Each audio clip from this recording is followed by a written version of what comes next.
आप सिस्टम इसलिए फॉलो कर रही हैं क्योंकि कहीं ना कहीं आपने तय कर रखा है कि यात्रा पर ही रहना है। यात्रा पर रहने में मन को बड़ी सुविधा रहती है ना, पहुंचे भी नहीं और ये ग्लानि भी नहीं है कि कुछ कर नहीं रहे, यात्रा कर रहे हैं।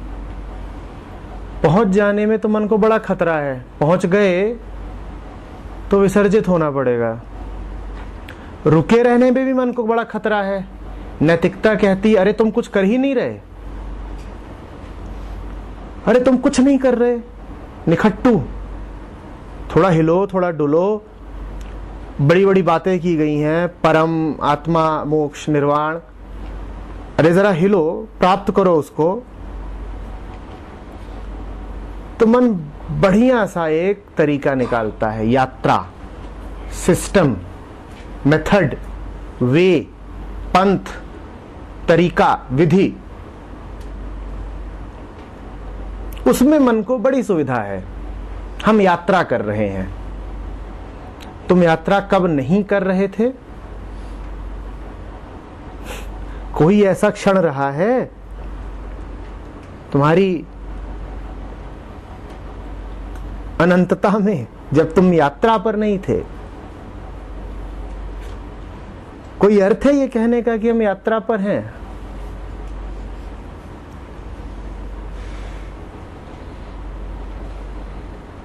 कोई बुद्ध, कोई कृष्ण मूर्ति आपको किसी यात्रा पर नहीं ले जाता।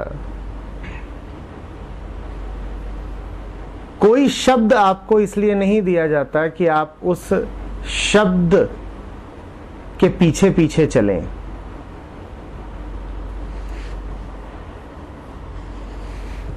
अभी पिछले ही हफ्ते हमने इस पर खुलकर चर्चा की थी कि अगर अभी यहां पर मैं आपसे बात करता हूं तो सारी ही बातें झूठी हैं, कोई भी शब्द सच्चा नहीं है। आज तक जिसने भी कुछ बोला है, कुछ गाया है, उसने ये कह करके नहीं बोला है, नहीं गाया है कि मैं तुम्हें सच बता रहा हूं।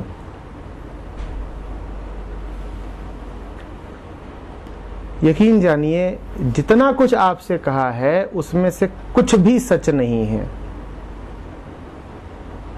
आपसे कहा इसलिए नहीं जाता कि आपको सच पता लग जाए। आपसे इसलिए कहा जाता है कि आप मौन में उतर सकें, और मौन में उतरना कोई यात्रा नहीं है। मौन चाहे बुद्ध का हो, चाहे नानक का, चाहे कृष्णमूर्ति का, चाहे मोहम्मद का, मौन एक होता है। शब्द अलग अलग होते हैं, शब्दों को तो अलग अलग होना ही है। मौन सबका एक है। शब्द मौन से निकलता है और इसीलिए निकलता है कि वो श्रोता को भी मौन में ले जाए। मौन मौन को पुकारता है, मौन मौन से एक हो जाता है।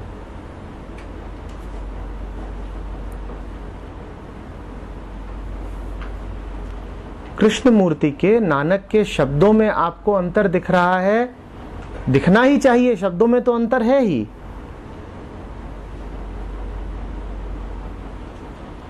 पर उनके अंतस में कोई अंतर नहीं है। और आप जितने शांत, जितने मौन होते जाएंगे, आपको उनमें उतना एका दिखता जाएगा।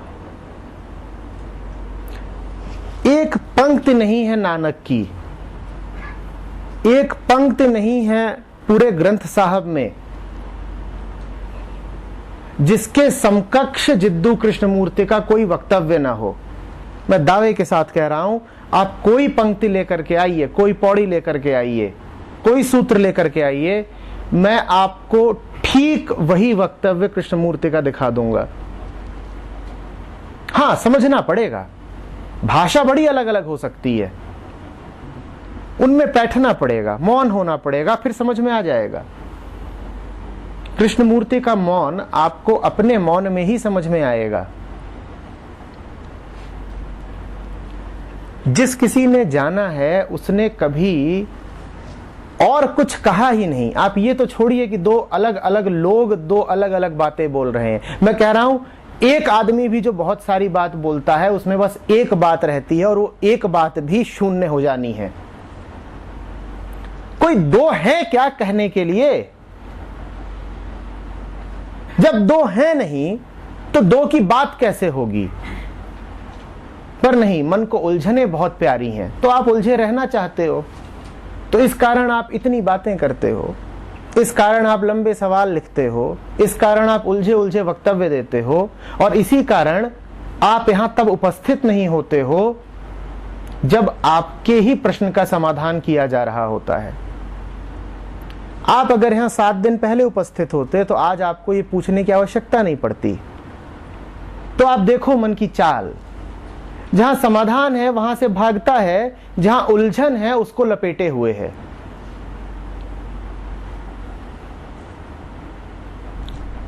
अब आपको बड़ा सुख है ये कहने में कि मैं यात्रा में हूं। आपकी यात्रा तो रोक दी होती, कब की? पूर्ण विराम, खत्म हो गई यात्रा। पर आप बहुत डरते हो यात्रा के खत्म होने से। यात्रा में आपकी सुरक्षा है। हम यात्री हैं, लाइफ इज अ जर्नी। कैसी जर्नी भाई? कहां को जा रहे हो? कहां से आ रहे हो? बड़ी सुविधा है, लेकिन हम यात्री हैं। कोई यात्रा नहीं है। इसी पल तत्क्षण मौन है, उपलब्ध है। चाहे नानक का वचन हो, चाहे कुरान की आयत हो, चाहे कृष्णमूर्ति की बात हो, वो सब कहे इसीलिए गए हैं कि आप इसी पल मौन में उतर जाओ।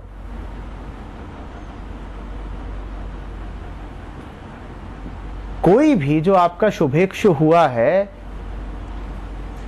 वो ये क्यों चाहेगा कि आपको कुछ ऐसा दे जिसका फल आपको 2 साल बाद मिलना हो? जो अभी उपलब्ध है, जो आपके हृदय में ही स्थित है, उस तक पहुंचने के लिए कोई आपको 2 साल लंबी यात्रा क्यों कराएगा? कोई मूढ़ है क्या? वो पागल हैं? उनको क्या आपके जितनी भी समझ नहीं?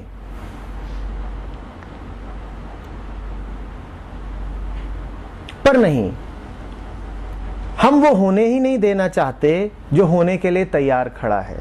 हम वो होने ही नहीं देना चाहते जो हर संत की गहरी इच्छा रही है। तो हम फिर विधियां बना लेते हैं, हम उनके वचनों को विधियां बना लेते हैं और हम उनको अलग अलग मार्गों पर बैठा देते हैं। ये ज्ञान मार्गी हैं, ये भक्ति मार्गी हैं, इन्होंने ये विधि दी है, इन्होंने योग सिखाया है, ये फलाने पंथ के हैं, और हजारों लाखों पंथ निकल पड़े हैं। हर पंथ एक ढकोसला है, हर पंथ विधि जरूर है पर पहुंचने की नहीं, ना पहुंचने की। हर पंथ बिल्कुल एक तरीका है। किस बात का तरीका है? वो पाने का नहीं, ना पाने का तरीका है। जिन्हें पाना होता है वो अभी पाते हैं, जिन्हें नहीं पाना होता है वो विधियां लगाते हैं।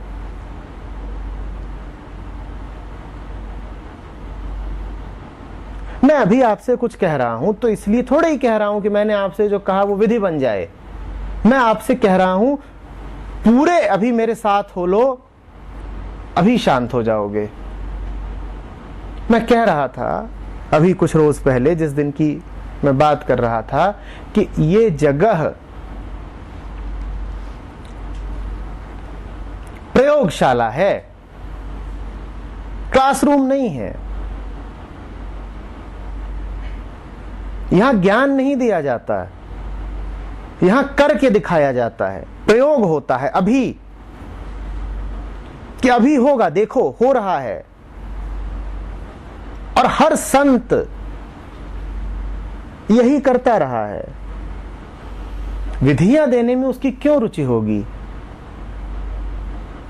जो समक्ष है, जो सामने है, उस तक पहुंचने के लिए घुमावदार रास्ते आपको कोई क्यों बताएगा?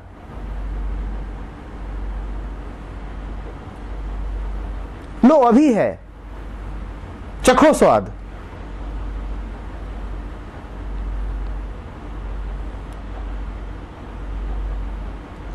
विवेकानंद और रामकृष्ण की बड़ी एक बोधगम्य वार्ता है। विवेकानंद इधर उधर भटक रहे थे, लोगों से मिलते थे, गुरु की तलाश में थे। रामकृष्ण के सामने पहुंचे, बोले और कुछ नहीं है, एक सवाल है, ईश्वर के दर्शन करा सकते हो? रामकृष्ण ने कहा, अभी करा दूं या कल परसों? विवेकानंद ठिठक गए। इस उत्तर की अपेक्षा ही नहीं करी थी कि अभी चाहिए या रविवार को चाहिए, बोलो। जैसे कि ईश्वर जेब में रखा हो, अभी निकाल के दिखा दूं?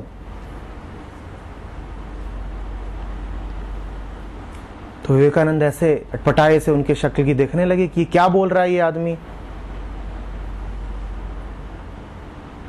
कहानी कहती है कि रामकृष्ण ने अपना पांव उठाया और विवेकानंद की छाती पर रख दिया और गिर के उसी वक्त बेहोश हो गए। प्रयोगशाला थी, हो गया प्रयोग, करके दिखा दिया। घंटों बाद उठे,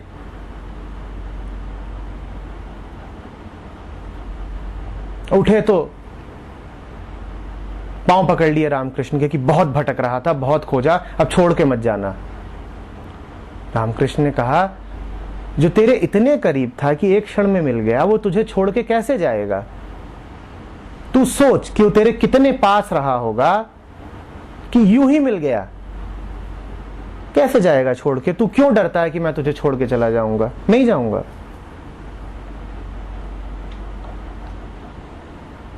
कौन सी विधि, कैसी विधि? बोलो, अभी चाहिए या अगले रविवार को?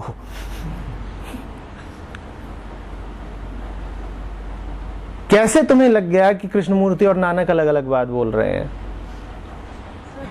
एक क्वेश्चन जो मैंने इसमें लिखा है कि एक जो पॉइंट है, उतनी नीचू उतनी लिखी बुक्स आइया। तो ये जो रिटन कमांड है, I don't know the meaning actually. I wanted to ask कि रिटन कमांड किस हिसाब से बोला गया? इज इट जस्ट सिंबॉलिक या फिर इसका भी कोई मतलब है?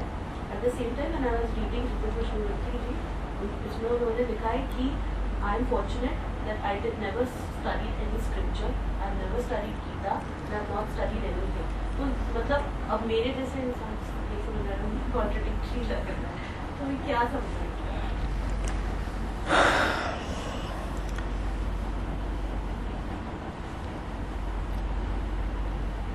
कृष्णमूर्ति संत हैं।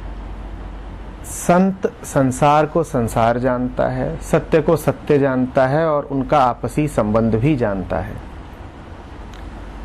वो शब्द को शब्द जानता है और शब्द की आत्मा को भी जानता है। कृष्णमूर्ति जब आपसे बात करते हैं तो वो आपको बिल्कुल वही जानते हैं जो अभी आपने अपने आप को कहा कि मुझे तो कुछ समझ में नहीं आता। जिसे कुछ समझ में नहीं आता, वो जब गीता पढ़ता है तो उसके लिए गीता क्या है? शब्द हैं।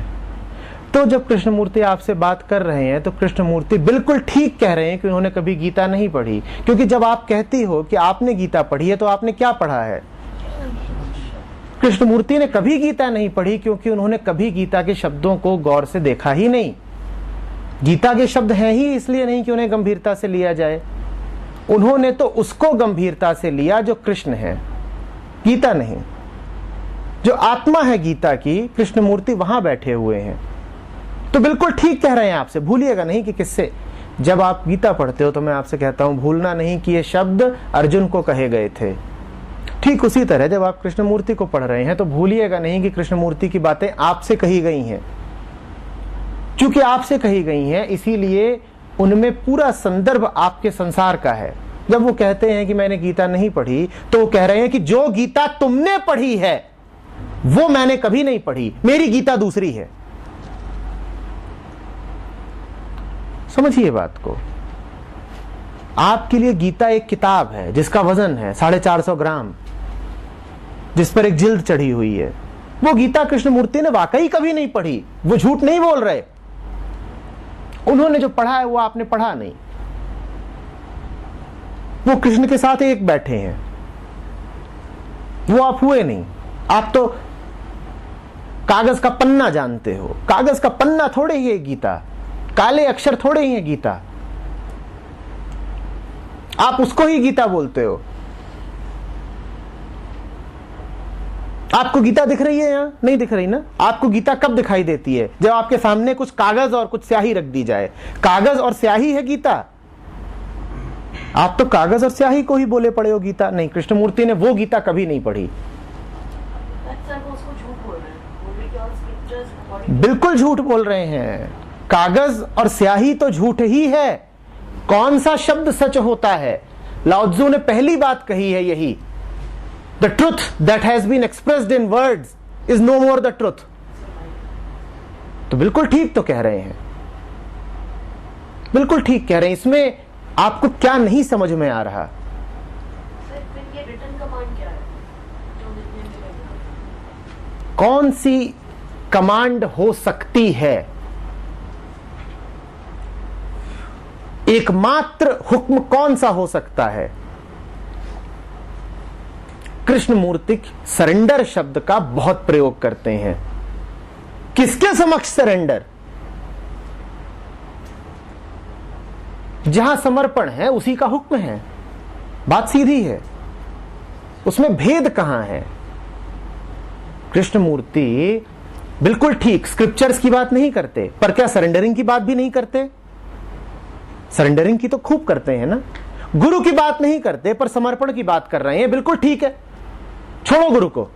अगर गुरु से तुम्हारा आशय एक शरीर है तो आग लगे गुरु में, तुम समर्पण करो ना। शरीर के प्रति वैसे भी समर्पण नहीं किया जाता। आप लोगों को भी 100 दफा बोला है, गुरु शरीर नहीं है। कृष्णमूर्ति ठीक यही कह रहे हैं कि तुम जिसे गुरु कहते हो वो तो सिर्फ एक चेहरा है, एक आवाज है, और चेहरा और आवाज गुरु नहीं होते। इसीलिए कृष्णमूर्ति गुरु से इनकार करते हैं। वो गुरु से नहीं इनकार करते, पकड़ो इस बात को। कृष्णमूर्ति गुरु से नहीं इनकार करते, कृष्णमूर्ति चेहरे और आवाज से इनकार करते हैं। कृष्णमूर्ति ठीक वही कहते हैं जो अष्टावक्र कहते हैं। कृष्णमूर्ति ठीक वही कह रहे हैं जो रमण ने कहा है कि प्रथम गुरु आत्मा है, उसको पाओ।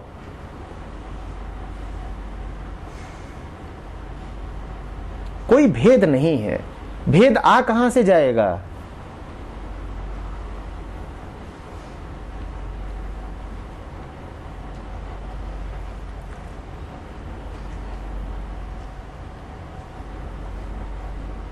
विधियों में मत पड़िए, शब्दों में मत उलझिए, मौन की तरफ जाइए।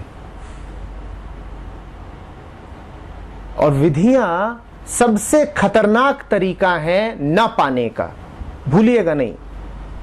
जिसे न पाना हो वो विधि का उपयोग करे।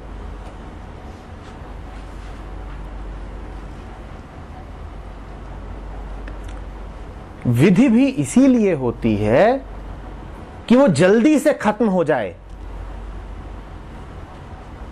विधि वही भली जो तत्क्षण उस तक पहुंचाए।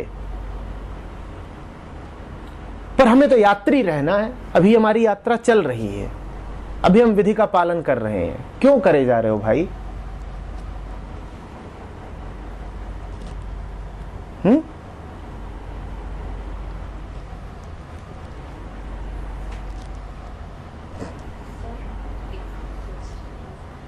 यहाँ पे बुक पढ़ी थी वेद और वेद और ये जो बुक यहाँ पे उसमें एक वर्ड बोला गया है कि जो गुरु ग्रंथ साहिब है, इनफैक्ट जो वेद आप बोल रहे हो उससे बेटर है गुरु ग्रंथ साहिब पढ़ लो, उसमें सारा सार है।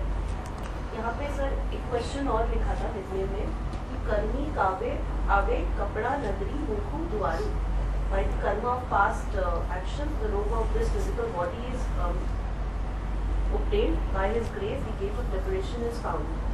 तो सर अब यहाँ पे भी स्ट्रेस किया गया है कि आपके कर्म, हम बोलते हैं कि हम जो भुगत रहे हैं, इनफैक्ट जो सफरिंग तो यही है ना कि आपको रियलाइजेशन नहीं हो रहा है, वही एक सफरिंग है।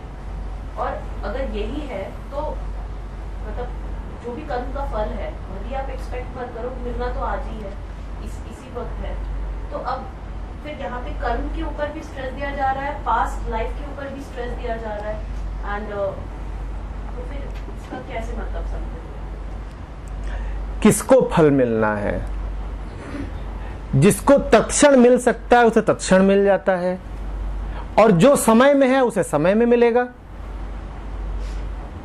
मतलब समझ पाना कि आपको मिल गया उसका फल। आपको कौन है यहाँ पर?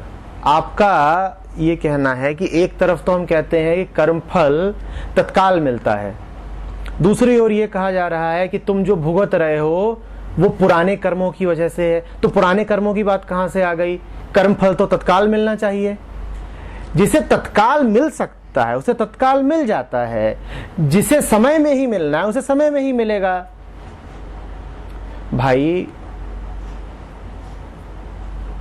बीज है, हाँ, उसको आपने पानी दिया, उस पे जरा सी धूप पड़ी, वो मिट्टी में है, प्रक्रिया तुरंत हुई कि नहीं हुई? जो होना है वो तो हो गया ना। पर वो आंखें जो स्थूल को ही देख पाती हैं वो कब देखेंगी? तो जो स्थूल में देख सकता है, जो स्थूल में ही देख सकता है, उसे तो समय जब बीतेगा तभी दिखाई देगा, क्योंकि स्थूल का अर्थ ही है समय। और जो सूक्ष्म को भी देख सकता है वो देख लेगा कि अभी मिल गया फल। ये तो देखने देखने पे अंतर है ना। जब आप बोल रहे हो फल कब है, अभी कि बाद में, जिसको दिख जाए अभी है तो समझ गया अभी है, जिसको अभी नहीं दिख रहा उसे बाद में दिखेगा। इसमें ताज्जुब कहां है? इसमें भेद कहां है?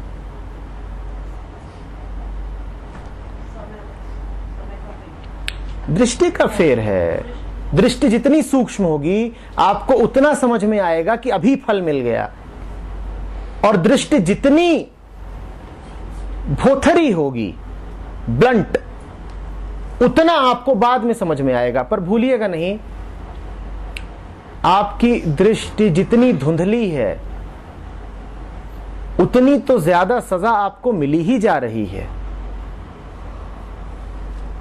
दृष्टि धुंधली है तो आपको बीज का पेड़ बनना बाद में दिखाई देगा, पर अगर दृष्टि धुंधली है तो जब तक बीज पेड़ बनेगा तब तक आप 1000 ठोकरें भी खा चुके होंगे। इसमें कहां आपको कोई भेद दिखाई दे रहा है? दोनों बातें एक साथ हैं। फल तत्काल भी मिल रहा है और फल समय में भी मिल रहा है। तो कोई अगर ये कहे कि कर्म फल तत्क्षण मिलता है, बिल्कुल ठीक कह रहा है। और अगर कोई ये कहे कि कर्म फल संचित होता रहता है और बाद में मिलता है, वो भी बिल्कुल ठीक कह रहा है। दोनों में कोई अंतर नहीं है।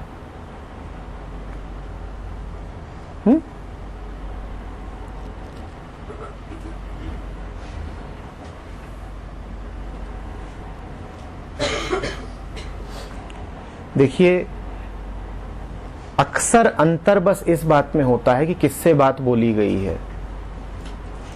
अगर मुझे आपको प्रेरित करना है कि कुछ अभी करो और देखो अभी फायदा होगा, तो मैं आपसे कहूंगा कर्मफल तत्काल मिलता है। और अगर आप बिल्कुल टूटे हुए हो और आते हो और कहते हो मेरे साथ ये सब कुछ क्यों हो रहा है, क्यों हो रहा है, तो मुझे आपसे कहना पड़ेगा कि ये सब तुम्हारी कमाई है, ये अर्जित किया हुआ तुम्हारा कर्मफल है अतीत का। तो बहुत कुछ ये इस पे निर्भर करता है कि जो वचन आप पढ़ रहे हो वो किस स्थिति में और किससे बोला गया था। मूल में अंतर नहीं है। हर वचन संत का मौन से ही निकलता है, उसके मूल में कोई अंतर नहीं है।